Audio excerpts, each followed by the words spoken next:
Assalomu alaykum, hammaga xayrli kech qizlar, yaxshimisizlar, kuninglarni yaxshi o'tkazayapsizlarmi? Biz nihoyat ishdan chiqdik, uyga kelamiz. Ishxonada juda ham hozirgi kunlarda ish qizg'in, yoz bo'lganiga hamma kanikulda bolalarni konsultatsiyaga olib kelishyapti, bir-ikkita uстановkalarga olib kelishyapti. Sentyabrgacha ham ishlari ancha tekis bo'lib qoladi, bir-ikkitaga o'rganib qoladi deb. Shu sababdan ham storieslarga chiqishga umuman kuchim yo'q, xohishim ham yo'q. Har kuni uyga kelib charchab uxlab qolaman. Endi Kamilga Muhammad Alining hozir tishlari chiqyapti, ozgina inji bo'lib qolgan. Uyga kelishimiz bilan oilaviy ozgina vaqt o'tkazamiz, keyin uxlaymiz.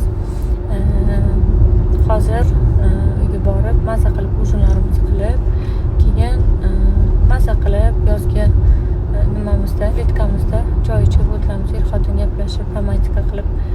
Sizlar nima gaplar, nima yangiliklar, suvlarda qiynalmayapsizlarmi? Yozinglar qanaqa o'tyapti? Meni yozim shunaqa o'tyapti. Bu yil yoz juda ham ishli yoz bo'ldi.